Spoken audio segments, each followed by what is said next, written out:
I'd like to introduce and give a very warm welcome to Professor Gilberto Conchas.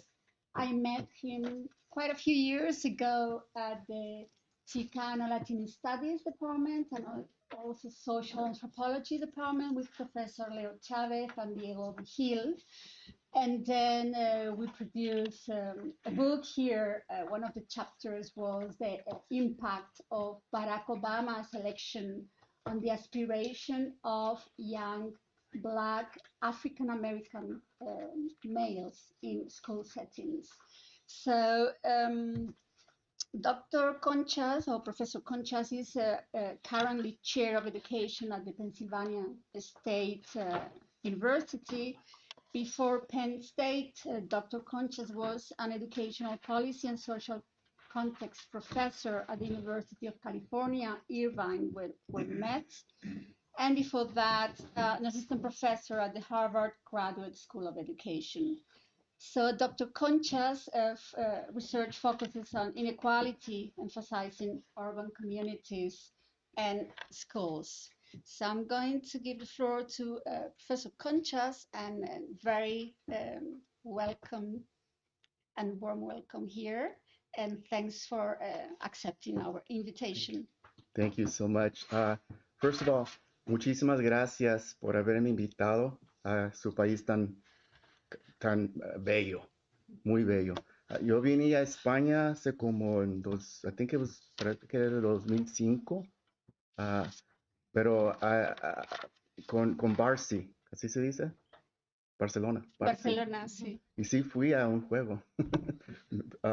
Pero, again, muchísimas gracias por tenerme aquí. It's a great honor to visit your beautiful country, as I said, and also to visit the National Research Council of Madrid and to begin a conversation of how we can perhaps build a relationship with the Pennsylvania State University. Much appreciation to you, Dr. Ana Moreno, Bravo Moreno. And we met, she didn't say we met, it must have been 20 years ago. 20 years ago. Estamos jovencitos, right? But we're like a fine bottle of red wine, right? It's better with age. Dr. Marta Fraile, thank you so much. Dr. Pavon, who is he here? Pavone? No. Vincenzo. No, he had something. Yeah, No? Yeah, he had to leave for a medical appointment. Yeah, and of course, Pablo. ¿Ya se fue Pablo? Gracias por todo, and the staff for organizing this. Indeed, it's a great honor. A little bit about the title. First of all, I'm not going to go 20 minutes. I think I'm going to go longer. I'm just warning you for a little bit, right? But when they asked me to give a title, I was like, what am I going to do? And I thought I'd just give an overview of my work. And I think, that's not good enough, because we're currently going through a crisis in the United States.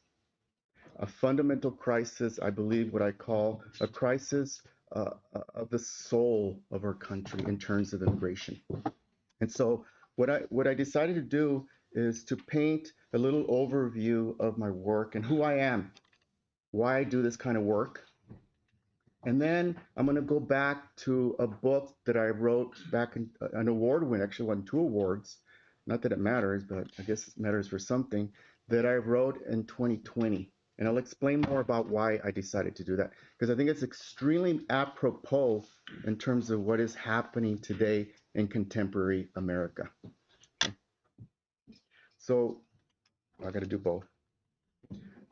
I received my BA in sociology from the University of California, Berkeley. In the US, I typically say, go Bears, right? I received my MA and PhD at the University of Michigan. I was a young Chicano. Who here knows what a Chicano is? Raise your hand. Right here in the corner, aquí.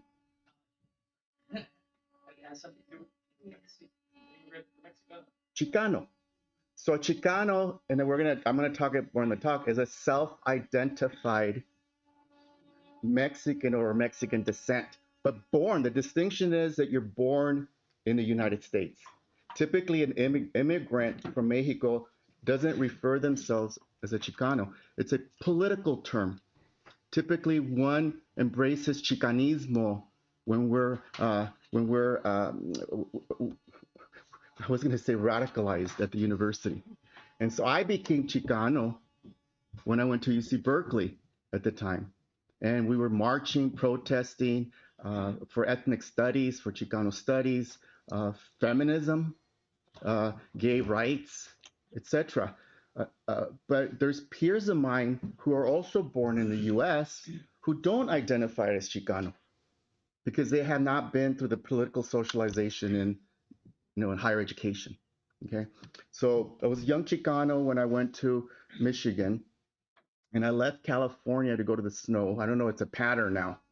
I was about 21, 22, I don't know what it was.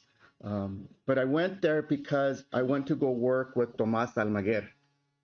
Tomás Almaguer is a very famous comparative race sociologist, comparative historical race.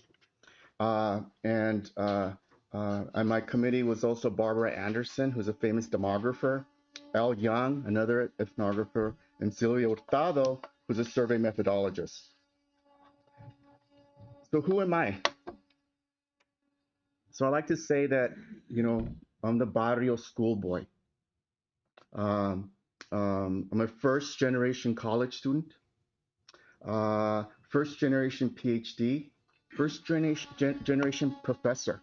My first job was at that small university in Cambridge called Harvard, right? Then I was recruited by the University of California when I met Anna back in 2004, and I left. Harvard doesn't really give tenure, and I'm from California, so when University of California called with tenure, I left. Then the Bill and Melinda Gates Foundation recruited me in 2008 for 2 years to run their grant making on social inequality in education. So at the time, I was very popular giving grants out to people, multi-million-dollar grants for people to study these issues, in particular, community colleges and higher education institutions. Does Spain have community colleges? No, they are all public. The most important ones are public. There are some minor ones which are private. Yeah, because the community college is the entry point in the U.S. for people to get into a 4-year institution. So it's a junior college, right? So I'm going to tell. I love telling stories. So again, first generation. I'm the child of Mexican immigrants. My father came to the United States in the early 60s as a bracero, a low-income farmer traveling the Southwest of the United States. And my mother soon followed, and I was conceived, but I'm called what they call an anchor baby because my parents were undocumented. And I was born in the United States. But at that time, when I was born, there was policy in the United States whereby your family would get citizenship or get documentation and eventually citizenship if one of your children is born in the United States. Now, as we know, Donald Trump, and I'm not going to mention his name too much, is attempting to take away birthright citizenship for even people like me, because I was born in the US of illegal immigrant parents. So when I was going to school, especially when I went to Michigan for grad school, mi papá me preguntaba, mijo, ¿y qué estás estudiando? Porque ya estás durando bien mucho.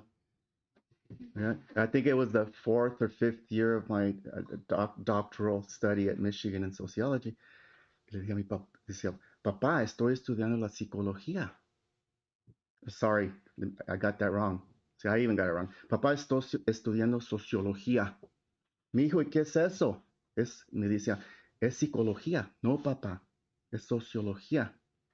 Y yo le explicaba qué es eso, y cómo las instituciones afectan a diferentes grupos de personas en los Estados Unidos. y yo estudio la educación. Mi hijo se rascaba la cabeza. Y lo voy a decir como él le decía. I don't know the translation in Spanish Spain. Pero dice, mi hijo, nomás con que no chingues a la gente. So I like to think that hopefully I made my father proud, right?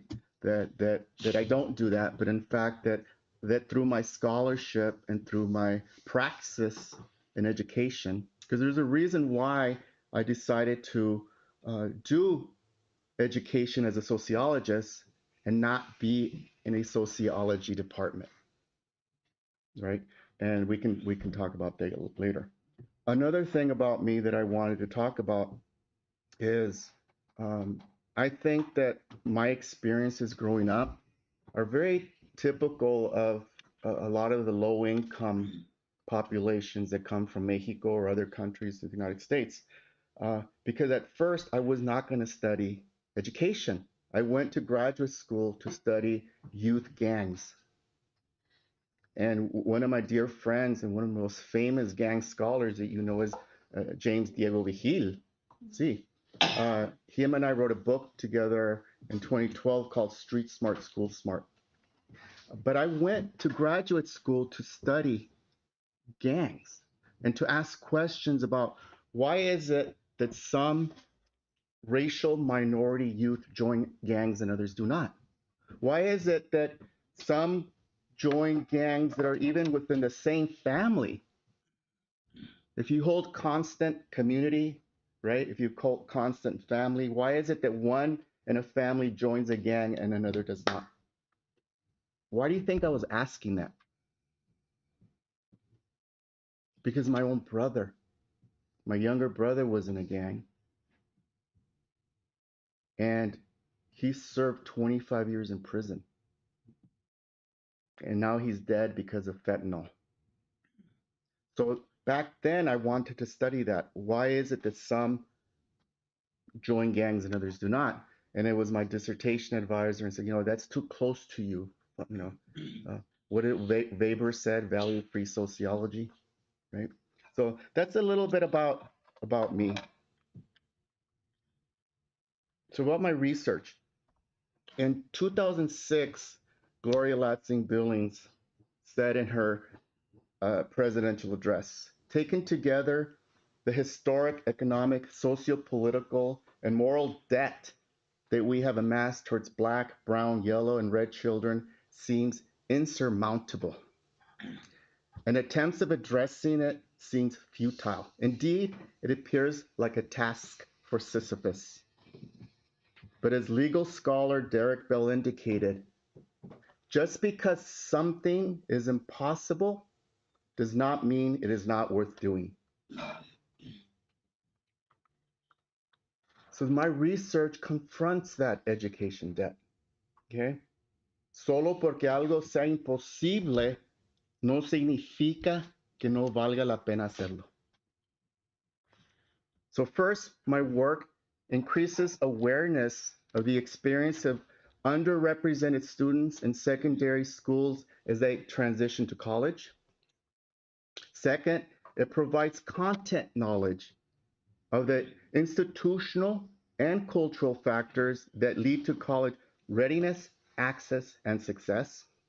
And third, my agenda provides a better understanding of the steps necessary to diversify higher education institutions and to make sure that students are well equipped to succeed, graduate, and get good jobs in the workforce. Okay. My research areas are the sociology of education / urban education. You want me to go right here? No.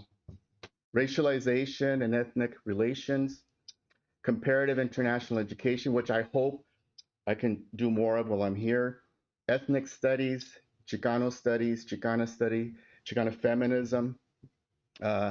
We'll talk about why I put Chicana, Chicano, Chicanx. I'm sure you all know, right? School, community, university partnerships, educational policy studies, community studies, and primarily my work, even though I was trained at Michigan in a quantitative sociology program, my work is primarily qualitative. some of the theoretical canons that I address. My work engages with theories of reproduction and resistance, dating back to Bourdieu, Paul Willis, Paul Willis asked the famous question, why do working class kids end up with working class jobs, right? I inverted it. Why do some low income students do well and others do not, right? Social capital theory, social and cultural capital theory. Again, Bourdieu, Prudence Carter, Meehan, Stanton Salazar. Stanton Salazar wrote a famous book called Manufacturing Hope and Despair on Mexican descent students. My first book, my dissertation, The Color of Success, that was later published as a second edition in 2004, directly engages with John Ogbu, which you know, the anthropologist, John Ogbu's theory of cultural ecological theory. And I say, John, you're right to an extent, but you're really missing how institutional processes within school mediate the academic achievement and engagement of these youth. Okay. More recently, I've been dealing with racial formation theory. Omi and Wanant's book. Tomás Almaguer wrote a famous book, The Historical Origins of White Supremacy in California. And most recently, I've been engaging in Chicana feminist theory, particularly with Gloria Anzaldúa. Very new to me, but my talk is going to be on that today, and I hope you enjoy that. So my research looks at success despite adverse conditions. My research addresses how the social context of urban education shapes the success of low-income student populations despite social disparities in education. My work is comparative. It examines Latino, primarily Mexican youth, African American, which is one of the chapters that I wrote for Anna's book, and Asian American students. My first work on Asian American students were Vietnamese immigrants. And then now in my recent book, I looked at Filipino, I looked at Japanese and Chinese. Okay. My work is mixed method, like I said before, but primarily qualitative approaches. And my research argues that schools are most effective when they work collaboratively with other stakeholders, such as community-based organizations, like health organizations, gang prevention programs, and the like. And my work moves beyond conventional explanations for school engagement and achievement that typically these work centers on family and culture to explain inequality, but my work really looks at other factors, mainly the institutional and the cultural factors. The main contributions are the choice of students, to understand successful students that resist school failure, the socio-organizational aspects of student experiences that challenge inequality and construct for school success. So the link between community, school, classroom, and student level dynamics. And moving beyond simple binary contracts, because in the US, it's either white or black. So I moved beyond that to include a comparative look at white and black, or not simply white and Latinx. Okay. And, in general, my work really, yes. How do you, methodologically, if you can elaborate a bit on the kind of going beyond explanation of differences in education? You said, no, your last point was you try to go beyond the binarism between white and black, between races that in the US are very important. How did you operationalize methodologically? How did you do that concretely? Yeah, so elaborate a bit on that. Yeah, so again, I'm being general on overall my work. So this is not speaking to one specific study. So if I look at one of my studies, I looked at how the school context mediates the engagement for African American, for primarily Mexican youth that identified as Mexican, but they were born in the US, and Vietnamese, also children of immigrants, all born into low-income communities, right? But where even the Vietnamese, at this particular study, the Vietnamese parents still came to the US with a higher educational background than did the Mexican or the blacks that whose didn't come as immigrants, but who's lived in generations. This was in Oakland, California, generations of poverty in the US. So one can see that there's a mediating factor besides what I call the institutional processes within the school. There's other mediating factors in what the pre-migration background was of the parents, right? So you know, as a qualitative study, it's not as generalizable, but my interest was not in generalizability, was in more in theoretical development. And I hope that helps, but we can talk about it more in the study that I'm going to share. Okay. So as you can see, or we didn't go through this. Did we go through this?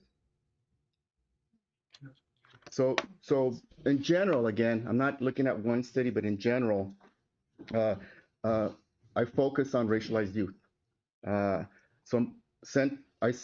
work centers racial minoritized youth through comparative ethnography and mixed methods, consistently foregrounding student voice and daily school experiences. My work looks at the structural barriers and stratification. My work shows that institutional structures like tracking, like program segmentation and policy implementation produced inequality, and conversely, organizational redesign can promote opportunity. Okay, strength-based perspectives. My research consistently rejects deficit frames and documents assets like social capital, peer support, cultural wealth, community solidarity that power achievement. And I look at everyday experiences of students. My methodological signature, ethnography and qualitative case studies, creates micro-level insights into daily interactions that produce success or failure. And I look at the racialization process. My work traces race as a constructed and enacted through policy, school structures, expectations, and narratives. Now including with my work on feminist theory, borderlands and transborder feminist and ethnic studies frameworks. Okay. So when I was at Irvine, and this was way when you were gone, because of my work deconstructing stereotypes, they put me on the back of the bus. A ver si lo tengo aquí. Well, I've done 15 books to date. The first book that was now also second edition, Street Smart School. These are just some of them. The Chicano Dream, Repertoires of Racial Resistance. I put the ones that got all these awards, but. And this one, I was going to talk about this. Somos hijas del maíz. We're children of the corn. One of my favorite that just got published. So they put me in the back of the bus. And I see that I used the same picture. I apologize. Sí, así se traduce, ¿no? Destructor de estereotipos. ¿Sí? So there's no way I'm going to finish in time, but I'll go quickly through this. And then after that, well, hopefully there's time for questions.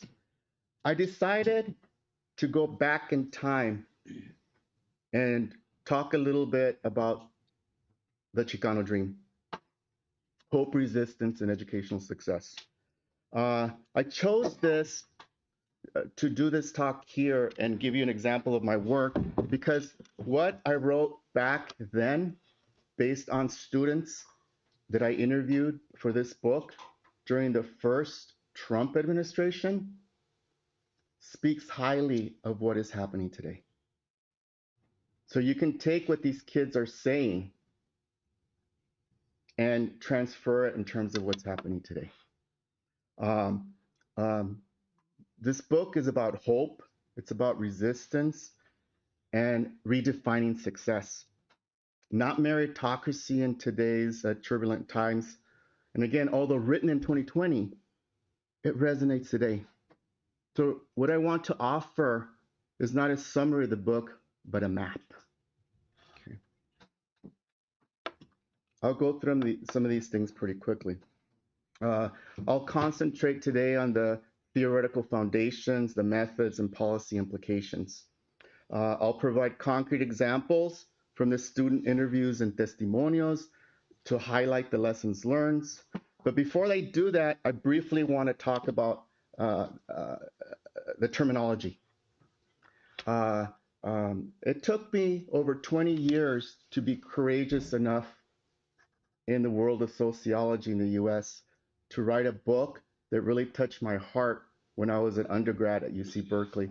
I took classes with Gloria Anzaldúa, with Cherie Moraga, and it always resonated with me.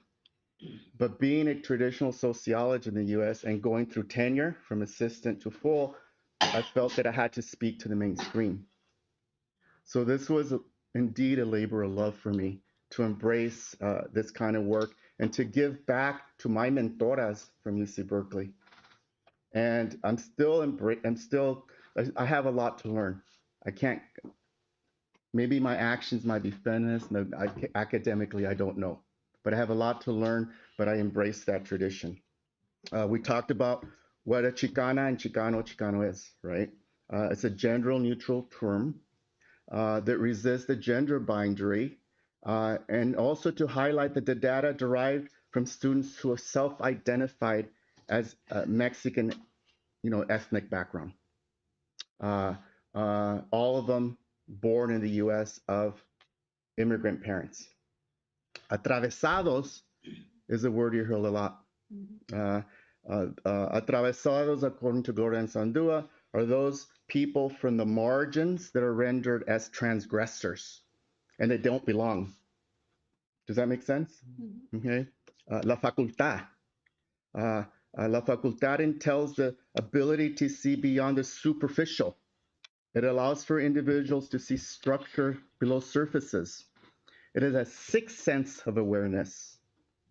Those who are on the margins of society develop la facultad even when they are feeling oppressed or experience pain. Such fear can help to develop that sixth sense. And Anzaldúa explains that confronting anything that tears the fabric of our everyday mode of consciousness sends an individual into increased awareness. Kind of reminds me in academia, right? Nepantla. Nepantla, of course, is a Nahuatl word representing the in-between space of multiple and overlapping worlds, which resemble the space of the borderlands. So what in Nepantla, a Naplantera has ability to see multiple cultures in their overlapping, complementing, or conflicting relationships. They're susceptible to wounds, including isolation and rejection from their conflicting worlds, right? And they aim to transform perspectives and possibilities, and they ultimately aim to build bridges between these worlds. So these concepts emerge from lived experiences, not from abstraction. Okay.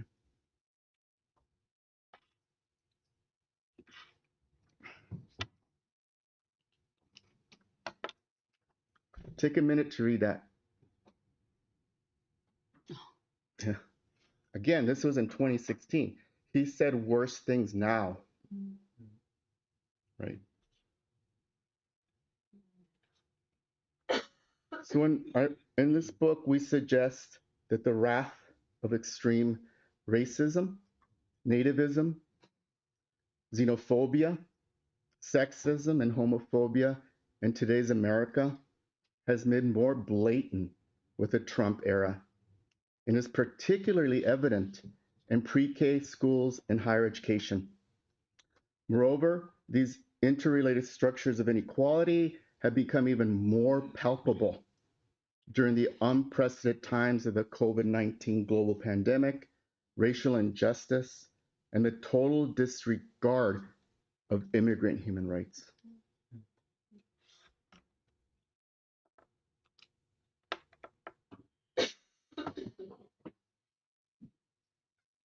So in the book, we all know that the United States was established as a land of immigrants, with the idea of the American dream premised on equality, freedom, and individual success. That presumption, however, was erected in a foundation of coloniality, xenophobia, and racist nativism that resulted in the disposition of indigenous peoples and the enslavement of people from Africa. Needless to say, it is indigenous people, enslaved people, and immigrants that built the United States. The American dream assumes equality, but historically that equality was never extended evenly. In fact, in the book, we problematize the American dream and we interrogate the dominant narratives of the American dream as individualistic, meritocratic, and racially neutral. We argue that this narrative obscures structural racism, settler colonialism, racial capitalism, and educational stratification that uniquely shape Chicana life chances. I'm not going to say Chicana, Chicanos. I'll say Chicana. Okay. We introduced the concept of the American dream, the Chicano dream, and theorize it as a collective, as relational and justice-oriented. Reimagining, it's really a reimagining of what success is. So unlike the American dream, it is rooted in familial interdependence, community uplift, cultural survival, and resistance to racialized exclusion. So the American dream is explicitly gendered, intersectional, and historically situated across immigrant status, region, language, sexuality, and generation. The Chicano dream is much more than hard work and individual success, but about navigating inequality, building community, building bridges, and creating a sense of belonging and paying it forward for generations to come. Yeah.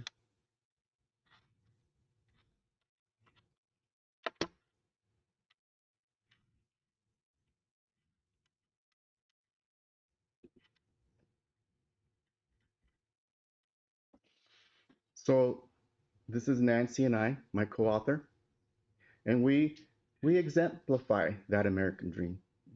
I keep saying American dream, the Chicano dream, right? It's a book about us, the co-authors. We are both children of Mexican immigrants, proud first-generation college graduates from UC Berkeley, proud first-generation PhDs, proud first-generation tenured college professors, and proud Chicanas and Chicanos. Again, I explained, it took me 20 years to actually do this work. And maybe that's why Irvine didn't want me, I don't know. It got published about that same time.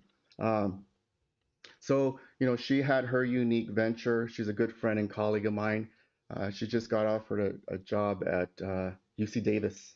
She was at Cal State San Bernardino for a long time. So now she'll be returning home to Northern California. Anyway, just a little. So I have a long thing of methods that I won't get into, but this project is qualitative, Chicano feminist, ethnic studic, and deeply relational work. It was based on 3 different case studies and interviews and testimonios.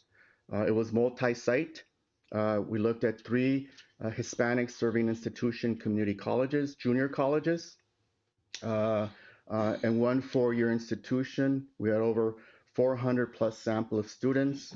So in the sense, students are not respondents here, they're also theorists. Okay. And if you want, I mean, I have the whole, I can talk about the different methods. A note on testimonios. So if you can read those for a second.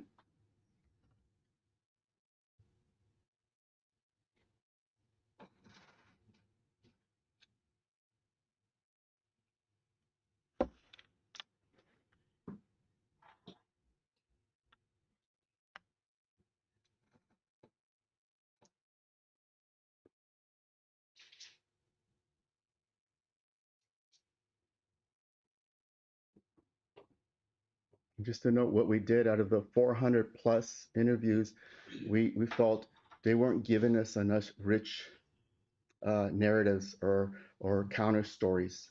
So we randomly chose, I think we were about invited over 168, decided to do these rich, deep testimonials about their experiences. So in a sense, in the book, we highlight that the testimony is not just a method, it's really a political act.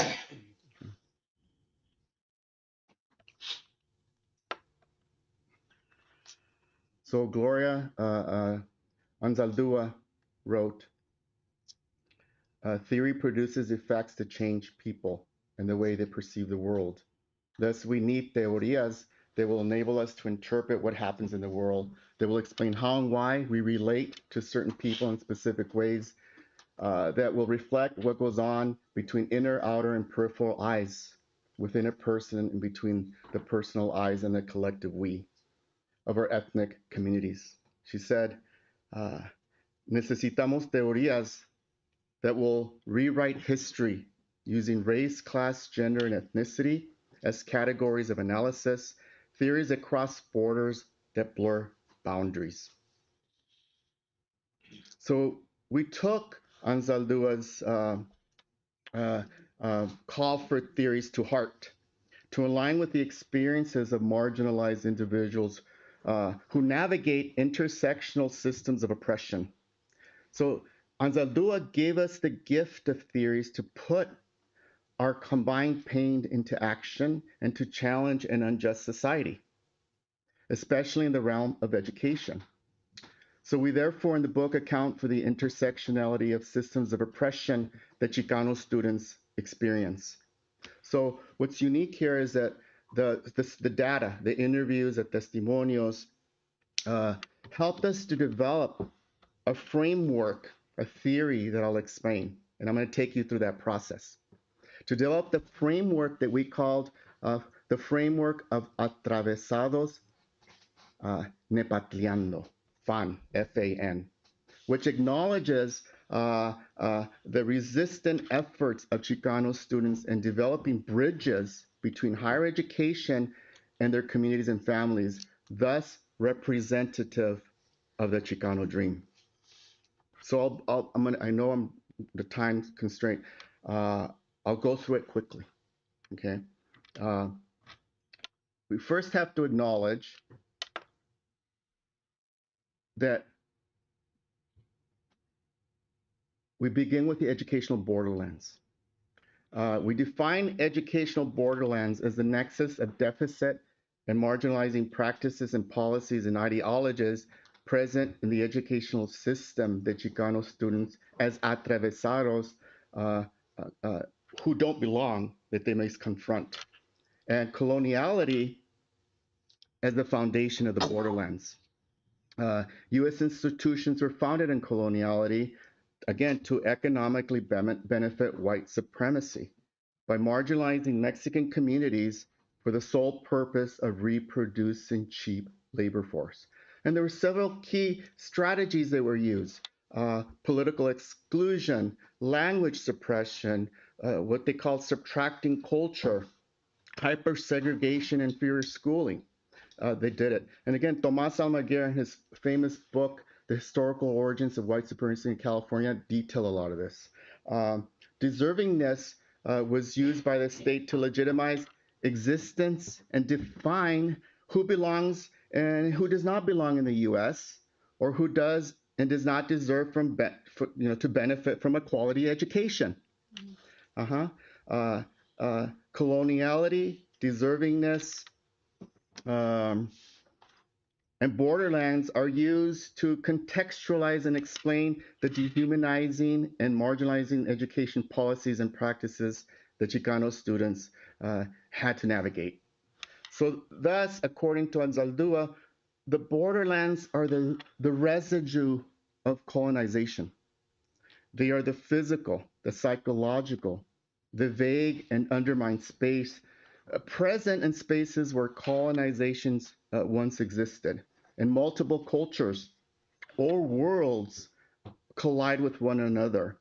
And contemporarily, I argue, a lot of these same mechanisms are in place and represent the current educational borderlands that not just Chicano students are confronting in the US, but many of low-income immigrant populations from El Salvador, from Venezuela, although Venezuela and the Cubans tend to have a different migration pattern, right?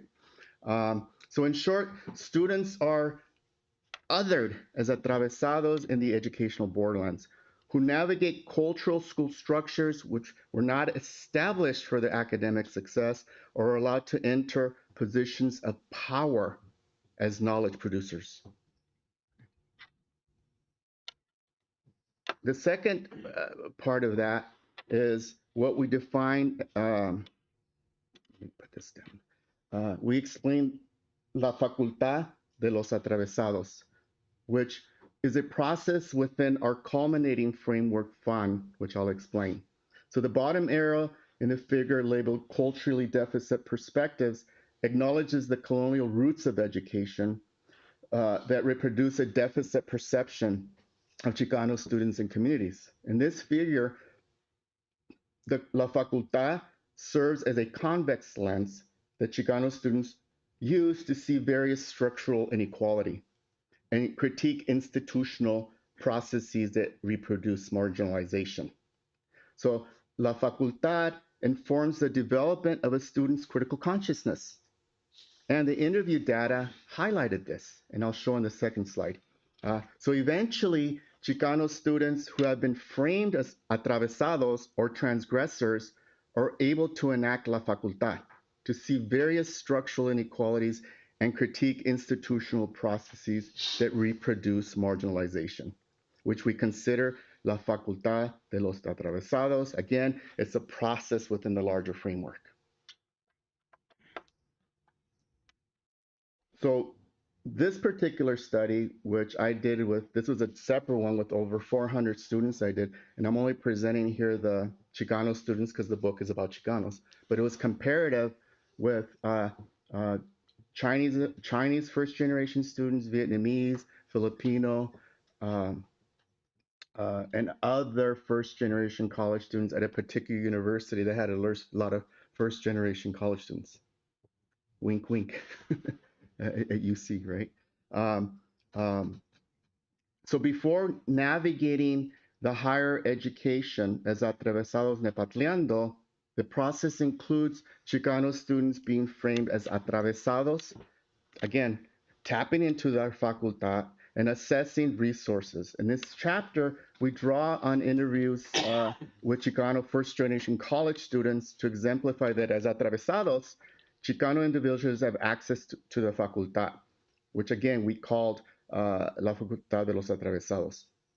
Chicano students atravesados use the facultad to see various structural inequalities and critique institutional processes that reproduce marginalization, such as those in this slide. So thus, la facultad informs the development of a student's critical consciousness. And we captured these structural and cultural themes as the percentage of respondents stating each as a reason. So ultimately, we suggest that the Facultad de Atravesados process best captures how the respondents describe inequality in the United States vis-a-vis culture and structure. Thus, the student interview data serves to detail that first-generation college students use la facultad to move from a deficit understanding of cultural-based stereotype, right, towards seeing and operationalizing structures of inequality. Okay. This leads ultimately to the framework of Atravesados Nepantleando, FAN. This culminating piece entails Chicano students navigating higher education institutions successfully as neplanteros with the intent of building bridges between communities and higher education, representing the Chicano dream, as opposed to the American dream, which is individualistic and meritocratic. Okay, so by experiencing inequalities, La Facultad facilitates the process for these atravesados to navigate the educational system as nepantleros.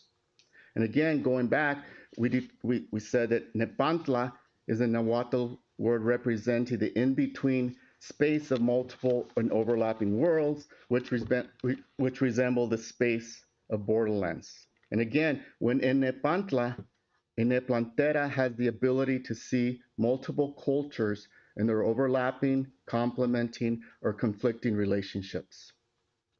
So the key takeaway in a sense is success here is not assimilation, it's transformation. So what I'm going to do is end briefly with two testimonios that highlight this. Okay. One testimonial is based on the community college, which in the US community college are framed as access points. It's typically low-income students who want to stay home and take care of their prerequisites for their major before they transfer to a four-year institution. And enrolling in a community college sector really is another educational borderline, because typically they are mostly in California. California has the most community colleges in the entire nation. And community colleges are so accessible in California. And Latino students are more likely than their peers to choose a community college, particularly the girls. We didn't get to all the gender stuff. I didn't switch this yet. Okay. So what I'm going to do is highlight one of the case studies that focuses on the intersectionality of the prison industrial complex, the community college, and student parenting, single mothers. Kind of apropos because you're doing family structure, right? I will present Giselle's testimonial. I won't get into all this. I will present Janelle's testimonial and take a moment to read that.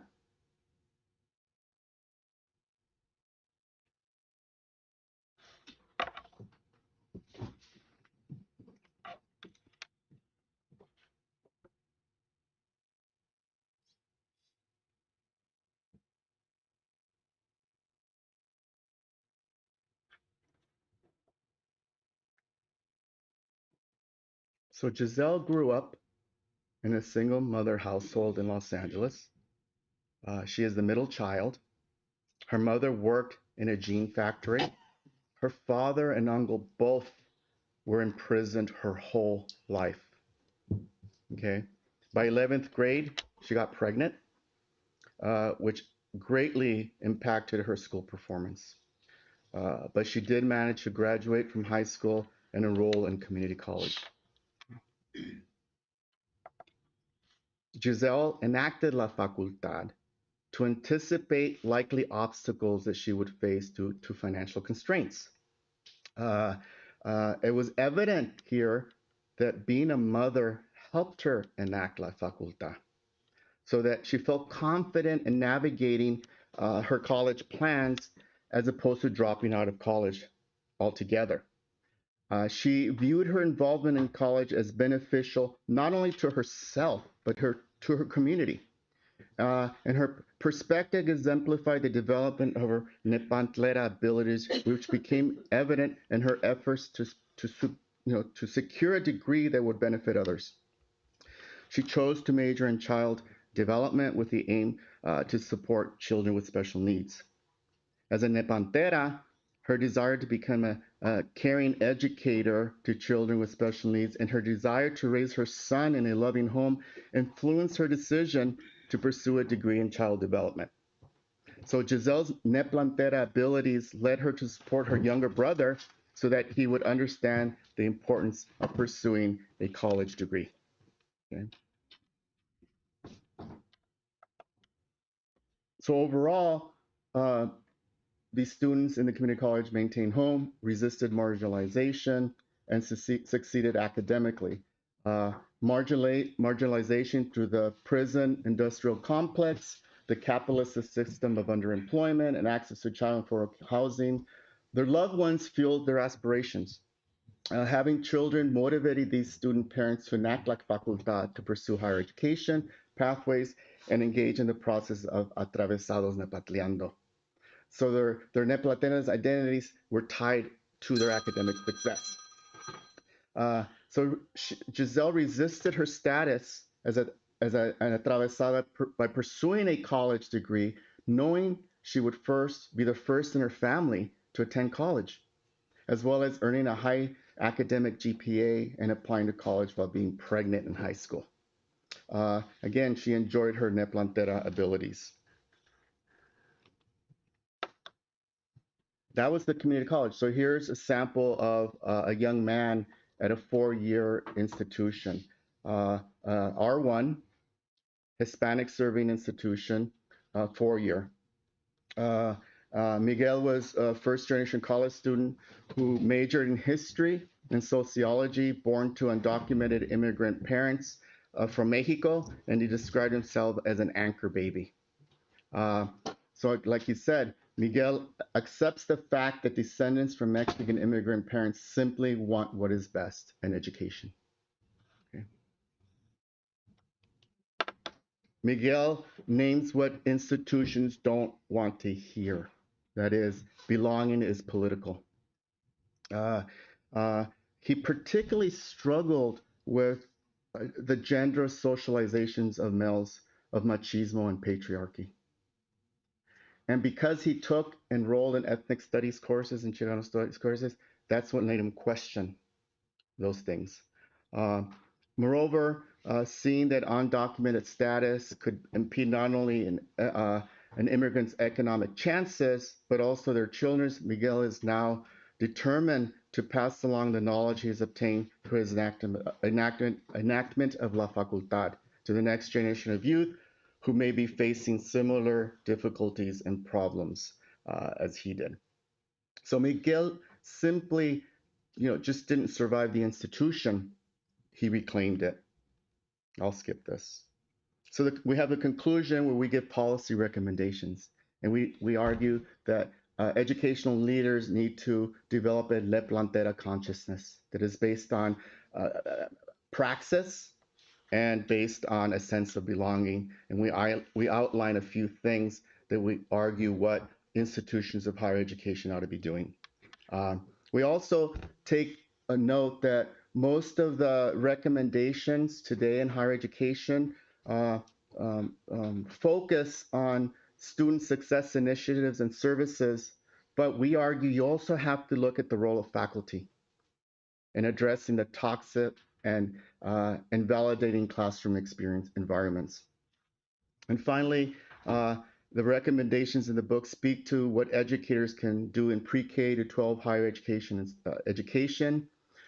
These recommendations include institutional processes, community engagement efforts, and family-targeted practices. And as Gloria Azandua notes, we now ask that you join the journey with us and help dismantle historic racial oppression and reclaim the dream and promise of public education. And as Azandua said, nothing happens in the real world unless it first happens in the images in our heads. So engaging in such changes builds on a history of resistance, so as to envision possibilities of success for students in U.S. educational institutions and ultimately realize what we coined the Chicano dream. Gracias. Gracias.